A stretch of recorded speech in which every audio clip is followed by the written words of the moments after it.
Uh, More breaking news, in fact, coming in now in the broadcast. United States President Donald Trump has spoken for the first time in the Air India plane crash incident. During an address, Donald Trump offered India help with their plane crash. While speaking to the media, he stated, and I quote, I will let them know anything we can do to help at this time. Let's in fact listen into what he said.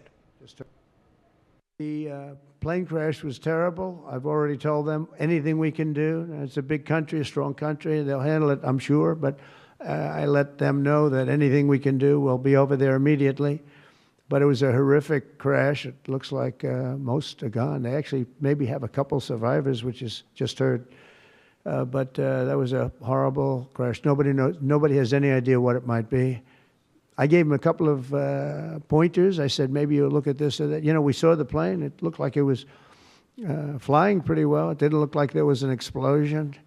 It just looked like the engines maybe lost power. But boy, that is a terrible crash. It's one of the worst in aviation history. Yeah. That's the first comment coming in from the United States President Barzin. He's offered India help as well. He said anything we can do, of course, we will help. He's also said it's one of the worst aviation disasters in the world. That's also something we were speaking about just a short while back. Obviously, there will be interest in the world community to find an answer, a conclusive answer to what went wrong. Well, commiserations towards India are flowing in thick and fast. So President Trump's remarks are in consonance with what is the sentiment expressed by others, including EU Commissioner Ursula von der Leyen, as well as Prime Minister Sir Keir Starmer here in the mid-morning, as the incident just took place, as you recollect. And when President Trump mentions about we can do anything we would like to offer, it stands to reason that Boeing's team will be already on its way to India to investigate and cooperate with their Indian counterparts on this matter alongside Air India.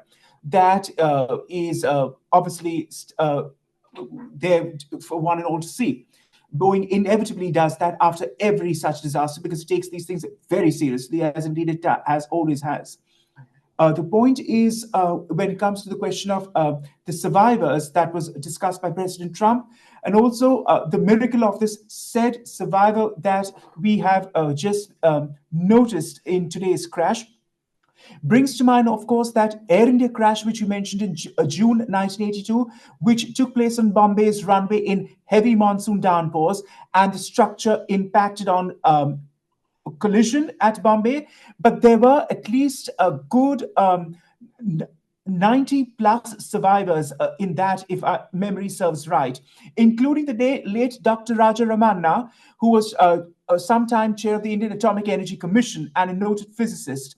He had survived that crash in June 1982 on that said Air India flight, which operated between Kuala Lumpur and Bombay via Madras, but crashed on landing in Bombay, and there were survivors there.